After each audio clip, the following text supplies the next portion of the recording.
نحمدہ و نصلی و نسلم علی رسولہ الکریم، اما بعد فاعوذ باللہ من الشیطان الرجیم، بسم اللہ الرحمن الرحیم۔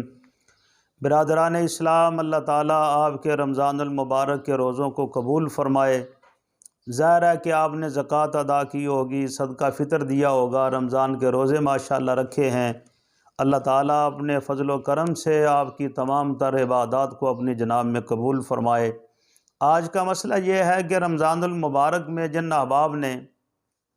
رمضان المبارک کے آخر میں یا یکم شوال کو اپنے صدقات فطر ادا کیے، وہ تو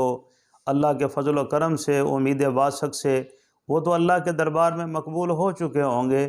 مسئلہ یہ ہے کہ وہ احباب جنہوں نے ابھی تک اپنا صدقہ فطر ادا نہیں کیا، وہ کسی وجہ سے مؤخر ہو گئے، لیٹ ہو گئے، وہ اپنے اس واجب کو ادا نہیں کر پائے، تو کیا اب ان کا صدقہ فطر آیا کہ وہ ساقط ہو چکا ہے، معاف ہو چکا ہے، یا کہ ان کو دینا ہی پڑے گا؟ تو یاد رکھنا میرے دوستو، ناظرین، کہ وہ احباب جنہوں نے کسی وجہ سے اپنا صدقہ فطر ابھی تک ادا نہیں کیا ہے، ان لوگوں کے ذمہ بدستور صدقہ فطر کی ادائیگی واجب ہے۔ تو ایسے احباب کو چاہیے کہ وہ جلدی سے جلدی اپنا صدقہ فطر ادا کریں۔ ہمارے بزرگان دین فقہائے اسلام نے لکھا ہے کہ یکم شوال المکرم کو جس آدمی نے اپنا صدقہ فطر ادا نہیں کیا ہے، تو اس کا مطلب ہرگز یہ نہیں ہے کہ اب اس کے ذمہ سے وہ معاف ہو گیا، اس کو چھٹی مل گئی، نہیں، بلکہ شریعت کا حکم یہ ہے کہ وہ سال بھر میں کسی بھی گوشے وقفے میں، کسی بھی مہینے میں جب اس کو بن پڑے، طاقت دستیاب ہو، مالی وسعت ہو، تو اس کو چاہیے کہ وہ اپنا صدقہ فطر وہاں ادا کر دے۔ جب تک صدقہ فطر ادا نہ کیا جائے، اگرچہ بندہ لیٹ ہو جائے، اس وقت تک اس کا صدقہ فطر جو ہے وہ اس کے ذمہ بدستور واجب رہتا ہے۔ تو اس لیے میری آپ سے التماس ہے، گزارش ہے کہ آپ اپنے اس واجب کو ادا فرما لیں، تاکہ اللہ کے دربار میں آپ بری ذمہ ہوں۔ اور یہ صدقہ فطر وہ ہے جس کو اللہ تعالیٰ نے ہمارے دین اسلام اور شارع علیہ السلام نے ہمارے روزوں کی اور ہمارے بدن کی تطہیر قرار دیا ہے۔ حضور نے فرمایا کہ صدقہ فطر دین اسلام میں اس لیے واجب کیا گیا ہے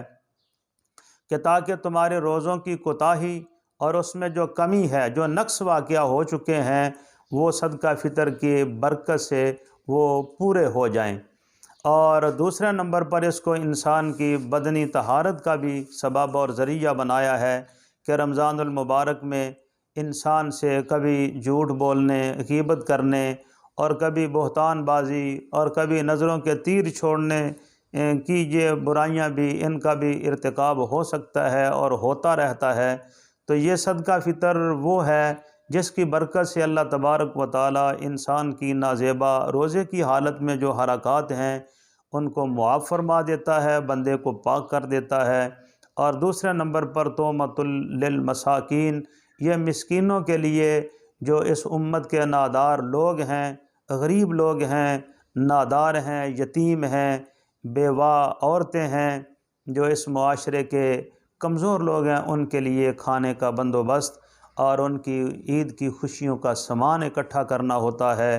تو یہ ایک حکمت ہے صدقہ فطر کو امت پر، امت کے مالدار لوگوں پر واجب کرنے کی۔ تو میری گزارش یہ ہے کہ اگر کوئی بندہ کسی وجہ سے، غفلت سے یا کسی معذوری اور مجبوری کی وجہ سے وہ اپنا صدقہ فطر ادا نہیں کر پایا، تو اس کو جلدی سے اپنا صدقہ فطر ادا کرنا چاہیے، کیونکہ حضور نے اس کی ادائیگی کی ضرورت اور اس کے التزام پہ بڑا زور دیا ہے۔ اور حضور نے اپنی امت کو وعید بھی سنائی ہے کہ وہ جو صدقہ فطر دینے کے اہل ہونے کے باوجود بھی وہ صدقہ فطر ادا نہیں کرتے، تو حضور نے فرمایا فلا یقربن مصلانا، ایسے لوگوں کو پھر ہمارے ساتھ عید کی نماز پڑھنے کا بھی کیا حق حاصل ہے۔ تو میں امید کرتا ہوں کہ آپ کو آج کے یہ چند الفاظ، جملے اچھے لگیں گے اور آپ کو فائدہ دیں گے، آپ ان سے مستفید ہوں گے۔ اگر آپ کو ان سے فائدہ پہنچے تو اس بندہ حقیر کو بھی اپنی نیک دعاؤں خواہشات میں یاد رکھنا۔ اللہ تعالیٰ آپ کا اور اس بندہ ناچیز کا حامی عناصر ہو۔ والسلام علیکم ورحمۃ